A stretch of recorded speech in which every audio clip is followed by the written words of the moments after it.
চলতি বছরের 2রা ফেব্রুয়ারি হৃদরোগে আক্রান্ত হয়ে মৃত্যু হয়েছিল কালীগঞ্জের বিধায়ক নাসিরউদ্দিন আহমেদের। তার মৃত্যুর পর থেকে বিধায়কের আসন ফাঁকাই রয়েছে। ঘটনার 3 মাসের মধ্যেই বেজে গেল উপনির্বাচনের দামামা। আগামী 19শে জুন বিধানসভা উপনির্বাচন, 23শে জুন হবে ফল ঘোষণা। নদিয়ার জেলাশাসক এস অরুণ প্রসাদ সাংবাদিক সম্মেলন করে সে কথা ঘোষণা করে দিয়েছেন। এবার তা নিয়ে প্রস্তুতি শুরু হয়ে গিয়েছে। সর্বশেষ প্রকাশিত তালিকা অনুযায়ী কালীগঞ্জের মোট ভোটার রয়েছেন 2,54,894 জন।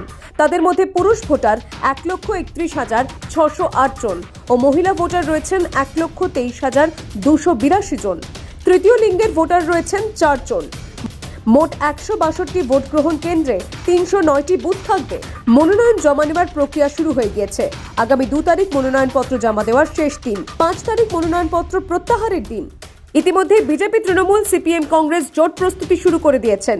এই উপনির্বাচন প্রসঙ্গে তৃণমূল জানিয়েছে তারা আগেও জিতেছিল, এবারেও তারাই জিতবে।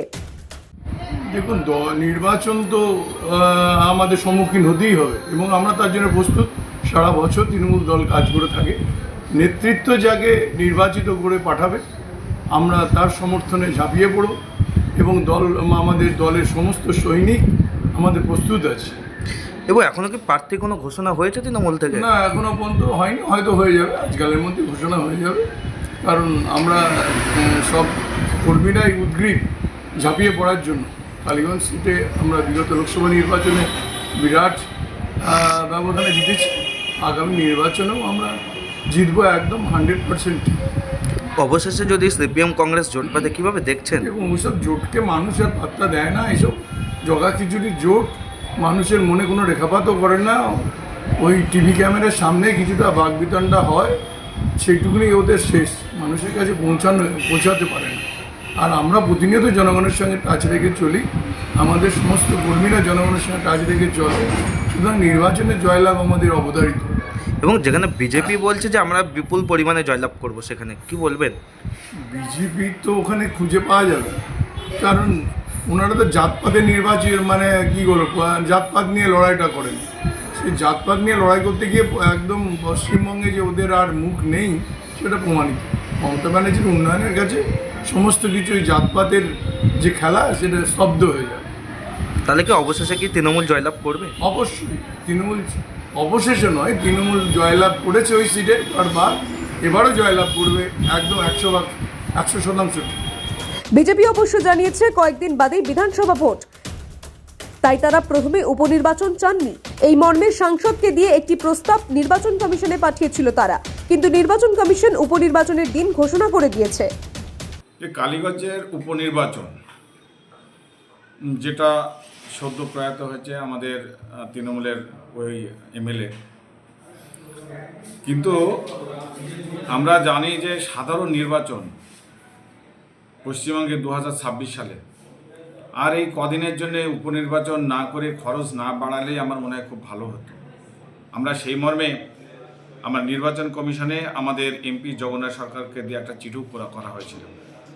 কিন্তু তবুও নির্বাচন কমিশন যেহেতু সিদ্ধান্ত নিয়েছে এই কালীগঞ্জ বিধানসভায় উপনির্বাচন করবেই এবং তার জন্য দিন ঘোষণা হয়েছে, তা আমরা তাকে স্বাগত জানাচ্ছি।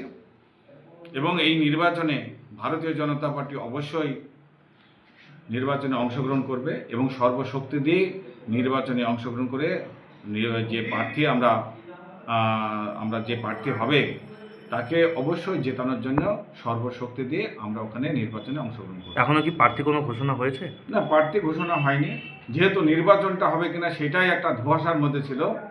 আর সেই জন্যেই আমরা প্রার্থী নিয়ে অতটা আমরা অ্যাগ্রেসিভ মনোভাব বা কোনো কিছুই আমরা দেখাইনি। তবে আমাদের প্রার্থী মোটামুটি ঠিক আছে, খুব তাড়াতাড়ি আমরা ঘোষণা করে দেবো এবং সঠিক টাইমে আমরা নমিনেশন ফাইল করব এবং এই নির্বাচনটাকে আমরা পাখির চোখ করে এগিয়ে যাব। এবং সবশেষে যদি সিপিএম কংগ্রেস জোট বাঁধে সেই হিসাবে কীভাবে দেখছেন? সিপিএম কংগ্রেস জোট বাঁধতেই পারে। এটা গণতান্ত্রিক একটা রাষ্ট্র, এখানে সমস্ত দল এখানে অংশগ্রহণ করবে। কে কোন দলের সাথে কখন নির্বাচনে অংশগ্রহণ করবে সেটা তাদের ব্যক্তিগত বিষয়। তবে ভারতীয় জনতা পার্টি একক শক্তিতেই এবারে নির্বাচনে অংশগ্রহণ করবে এবং এই নির্বাচনে ভারতীয় জনতা পার্টি একটা ভালো ফল করবে বলে আমি মনে করি। কতটা বাম কংগ্রেস জোটের নেতাদের দাবি তারা সম্প্রীতি রক্ষার লড়াই চালিয়ে যাবেন। জানতে পেরেছি আমাদের নদিয়া জেলার কালীগঞ্জ বিধানসভার উপনির্বাচন আগামী 19 জুন অনুষ্ঠিত হবে। আগামীকাল থেকেই নোটিফিকেশন জারি হয়ে যাবে, নির্বাচনী কাজকর্ম শুরু হয়ে যাবে। আমরা ইতিপূর্বেই আমাদের এই এলাকার কয়েক মাস ধরে বিধানসভার যিনি বিধায়ক ছিলেন তার প্রয়াণে এই আসনটি শূন্য হয়।